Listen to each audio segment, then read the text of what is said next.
فجر کی نماز نہ پڑھیں تو ایسا کوئی پیکج ہمارے علم میں نہیں ہے کہ جو فجر کی نماز نہ پڑھے اس پر باقی نمازیں بھی اللہ کی طرف سے معاف ہو جاتی ہیں. اس طرح کا کوئی پیکج ابھی تک میرے علم میں نہیں ہے کہ قرآن و سنت میں کوئی اس طرح کا کوئی پیکج نماز چھوڑنے والوں کو اسپیشلی دیا گیا ہو کہ جو ایک چھوڑ دیں وہ باقی بھی چھوڑ دیں. ایسا نہیں ہے. آپ اگر فجر نہیں پڑھتے تو باقی 4 نمازیں پڑھیں، کیونکہ باقی بھی چھوڑیں گے تو اور بڑا گناہ ہوگا، اور فجر چھوڑنا بھی کبیرہ گناہ ہے. رسول اللہ صلی اللہ علیہ وسلم نے ارشاد فرمایا، من ترک الصلاۃ متعمدا فقد کفر، جس نے جان کر نماز چھوڑ دی تحقیق اس نے کفر کیا. تو یہ خوب سمجھ لینا چاہیے کہ اسلام لانے کے بعد نماز جان بوجھ کر قضا کر دینا، اس سے بڑا کوئی جرم اسلام میں ہے نہیں. یہ تو تصور نہیں تھا پہلے زمانے میں کہ کوئی مسلمان ہو اور جان کر نماز قضا کر دے، تو اسلام کی علامت ہے.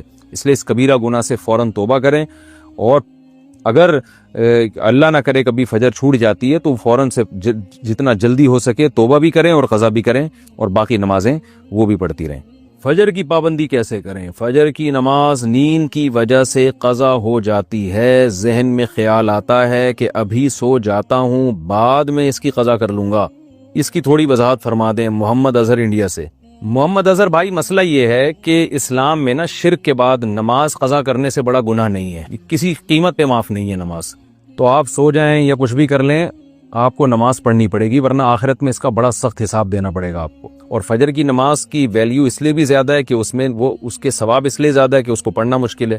تو 2 کام میں آپ کو بتاتا ہوں، وہ اگر کر لیں تو انشاءاللہ آپ سے پابندی ہو جائے گی. نمبر 1، صبح اٹھنے کے لیے آپ ایک الارم والی گھڑی لیں جس کے الارم کی آواز بہت تیز ہو، اور وہ آپ جہاں سوتے ہیں نا اس جگہ سے دور رکھیں، کہیں دور الماری پہ رکھیں، تاکہ جب وہ بجے تو اتنی زور سے بجے کہ آپ کے 14 طبق روشن ہو جائیں، اور محلے والے آپ کو بولیں کہ بھائی جا کے اس کو بند کرو. اور دوسری بات یہ ہوگا، دور رکھنے کا فائدہ یہ ہوگا کہ آپ فوراً وہیں سوتے سوتے ہاتھ مار کے بند نہیں کریں گے، بلکہ آپ کو اٹھ کے چل کے جانا پڑے گا اسے بند کرنے کے لیے. تو اتنی تیز آواز ہو کہ آپ دوڑتے ہوئے جائیں اٹھ کے، تو اس سے انشاءاللہ آپ کی آدھی نیند بھی غائب ہو جائے گی، اور جو سستی تھی وہ بھی کم ہو جائے گی، اور آپ انشاءاللہ اٹھ بھی جائیں گے.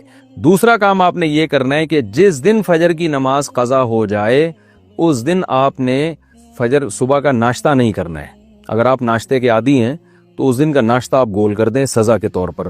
تو یہ بھی ہے. اور اگر آپ ویسے ہی ناشتے کے عادی ہیں، ناشتہ کرنے کا آپ کا معمول نہیں ہے، تو پھر آپ اس دن لنچ غائب کر دیں، بولے آج کھانا نہیں کھاؤں گا میں. تو کچھ سزا دیں اپنے آپ کو، تو اس سے انشاءاللہ آہستہ آہستہ اس بری عادت سے آپ کی جان چھوٹ جائے گی.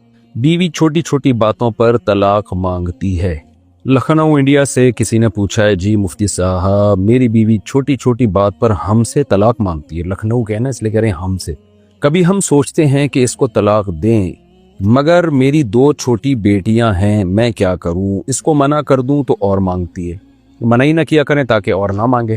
آپ اس کو بولے اچھا میں دے دوں گا، تو پھر نہیں مانگے گی انشاءاللہ. تو منع کرنے سے زیادہ مانگ رہی ہیں نا، تو آپ منع نہ کیا کریں، لیکن دے بھی نہ دیں. لیکن میں تو اس میں مشورے تو نہیں دے سکتا. مشورے تو جب ہی دیے جاتے ہیں جب دونوں کے حالات سامنے ہوں. جب تک کسی کے 100% حالات آپ کے سامنے نہ ہوں، آپ مشورے کے اہل ہی نہیں ہیں، آپ مشورہ یہ دے ہی نہیں سکتے. تو مجھے نہیں پتا آپ کی بیوی آپ سے کیوں طلاق مانگ رہی ہے، آپ میں کیا خرابی ہے، یا اس کا دماغ خراب ہو گیا. تو یہ تو میں جب تک مجھے نہیں پتا چلے گا مشورہ نہیں دوں گا. تو میں شرعی مسئلہ بتا سکتا ہوں کہ طلاق کا حق آپ کے پاس ہے. آپ نہ دینا چاہیں تو وہ شریعت میں پھر وہ مجبور ہے آپ کے ساتھ رہنے پر. ڈیورس کا حق اسلام میں مرد کے پاس ہے، عورت کے پاس نہیں ہے، الا یہ کہ کوئی بہت ہی زیادہ ظلم کر رہا ہو، کوئی اس کے بیسک حقوق بھی کوئی ادا نہ کر رہا ہو، تو اس کو سمجھائیں کہ طلاق اللہ تعالیٰ کو پسند نہیں ہے. اور حدیث میں آتا ہے کہ جو عورت بغیر کسی شرعی عذر کے اپنے شوہر سے طلاق مانگتی ہے تو جنت کی خوشبو بھی نہیں پائے گی. اس طرح کے الفاظ ہیں حدیث میں.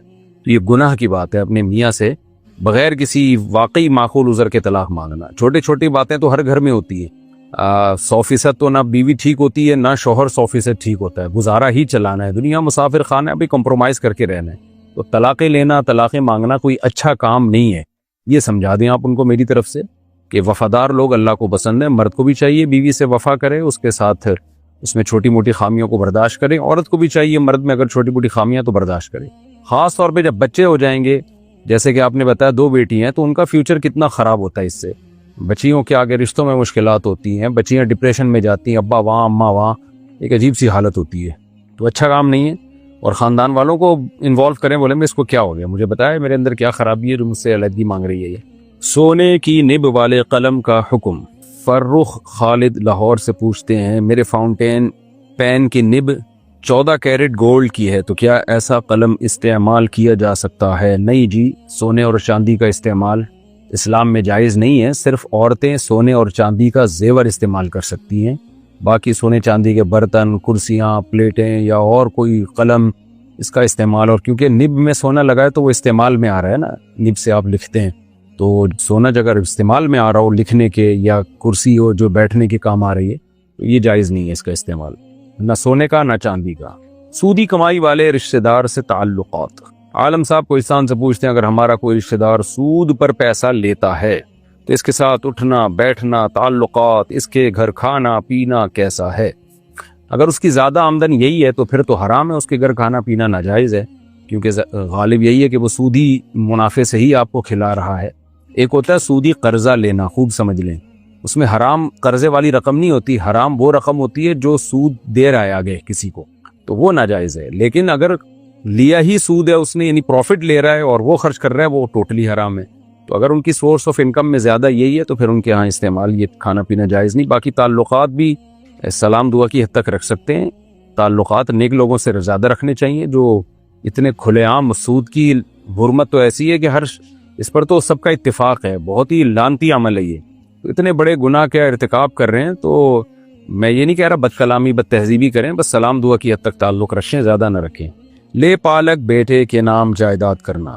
پاکستان سے کسی نے پوچھا میں جب 6 سال کا تھا تو ایک جوڑے نے مجھے گود لے کر پالا تھا، ان کی اپنی کوئی اولاد نہیں ہے، انہوں نے مجھے پال پوس کر بڑا کیا، پڑھایا لکھایا، اب ماشاء اللہ میں اپنا بزنس کرتا ہوں، میرا ان سے کوئی خونی رشتہ نہیں. پوچھنا یہ ہے کہ وہ اپنی جائیداد میرے نام کرنا چاہتے ہیں تو کیا وہ ایسا کر سکتے ہیں؟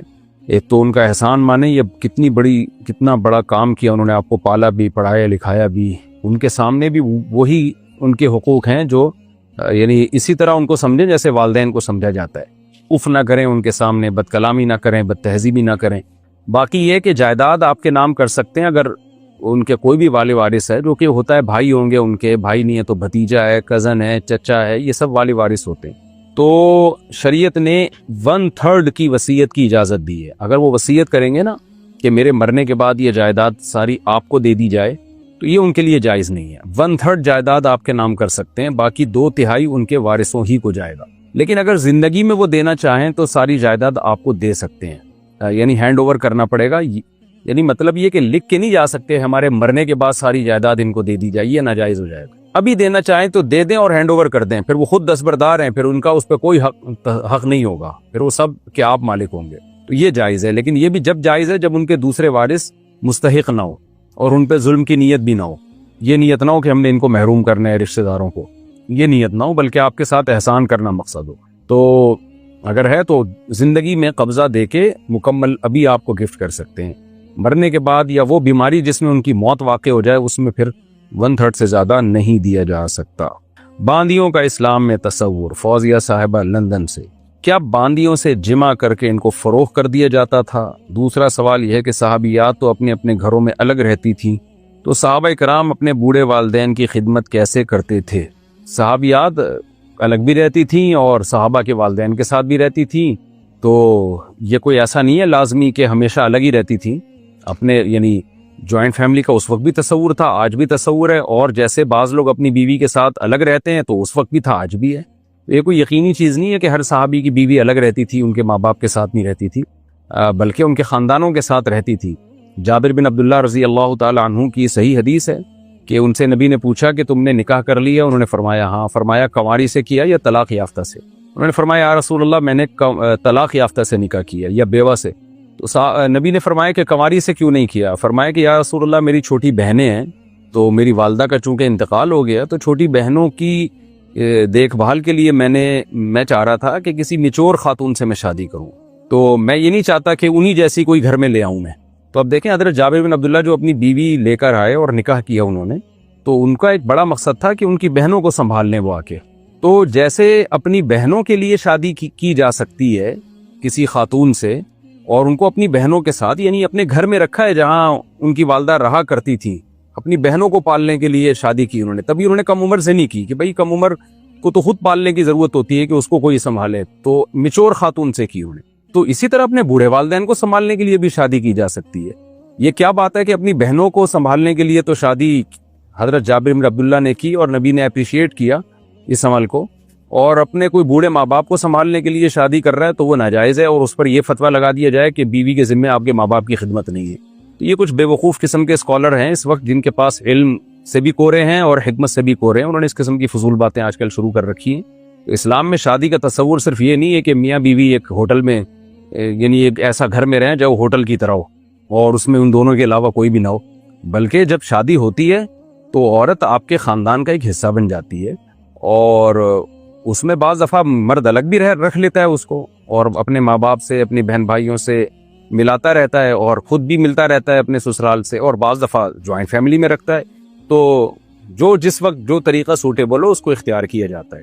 تو یہ جو آپ نے سوال پوچھا ہے نا، مجھے لگتا ہے کہ یہ اسی طرح کی چیزوں سے متاثر ہو کے آپ نے پوچھا۔ آج کل کے جو بعض اسکالر نے ساس سسر کے رشتوں کا ہی انکار کر دیا۔ بعض حضرات کا کہنا ہے اسلام میں ساس سسر کا کوئی رشتہ ہی نہیں ہے، تو یہ بھی فضول قسم کی بات ہے۔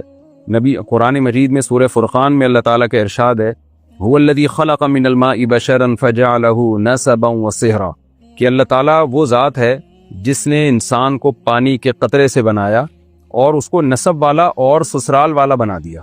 تو اللہ تعالیٰ نے تو انسان کی پیدائش کے وقت بتا دیا کہ میں نے تمہیں دو خاندان دیے، ایک نسب والے بھی اور ایک سسرال والے بھی۔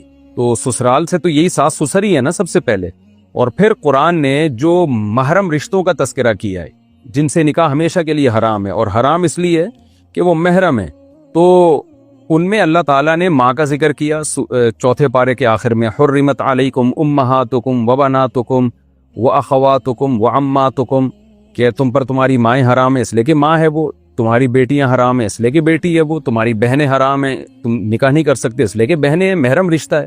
تو انہی رشتوں میں اللہ نے ساس سسر کا بھی تذکرہ کیا ہے۔ تو یہ کہہ دینا کہ ساس سسر کا اسلام میں کوئی رشتہ ہی نہیں ہے، یہ فضول بالکل بات ہے۔ اتنے اہتمام کے ساتھ اللہ نے کہا وہ امہات نسائکم، تمہاری بیویوں کی مائیں اور تمہاری بیویوں کی بیٹیاں، جو ستیلی بیٹی کا بھی ایک رشتہ ہے ستیلے باپ سے۔ تو یہ رشتوں کو قرآن نے بیان کیا ہے، ان کو بالکل ایسے اگنور کر دینا کہ آج کل کے کچھ لوگوں نے اس طرح کی شریاں اڑائی ہوئی ہیں کہ بالکل رشتے ہی ختم کر دیا، صرف میاں بیوی ہی کا ہے، ایسا نہیں ہے۔ جب شادی ہوتی ہے تو سب کا سب سے رشتہ قائم ہو جاتا ہے۔ تو باقی یہ کہ صحابہ اپنے بوڑھے والدین کی کیسے خدمت کرتے تھے، تو صحابہ اپنے بوڑھے والدین کی خدمت ایسے کرتے تھے کہ ان کے ساتھ بھی رہتے تھے۔ جب جوائنٹ فیملی میں ہوتے تو ظاہر ہے گھر میں ہی رہتے تھے تو ان کی بیگم بھی خدمت کرتی تھی، وہ خود بھی کرتے تھے خدمت، اور جب کہیں الگ رہتے تھے تو ان کی اولادیں ہوتی تھی نا، صرف ایک ہی بیٹا تو نہیں ہوتا تھا، اس دور میں تو کثرت سے اولادیں ہوا کرتی تھی، تو باقی بیٹے کرتے تھے۔ تو ایسا ہو ہی نہیں سکتا کہ صحابہ کرام اپنے بوڑھے والدین کو بڑھاپے میں اکیلے چھوڑ کے بیگم کے ساتھ شفٹ ہو جائیں اور ان کو لٹکا کے چھوڑ دیں، ایسا نہیں تھا۔ باقی جو آپ نے کہا ہے باندیوں سے جمع کر کے ان کو فروخت کر دیا جاتا تھا، اس کا مطلب میں نہیں سمجھا کیا مقصد ہے۔ ایسا تو نہیں ہے کہ باندیوں سے جمع کر کے ان کو فروخت کر دیا جاتا تھا، باندیاں رکھی جاتی تھی اور ان سے اولاد بھی ہوتی تھی، تو اور ان کی تربیت بھی کی جاتی تھی، باندیوں کو پڑھایا بھی جاتا تھا، ان کو سلیقہ بھی سکھایا جاتا تھا، اور ان کو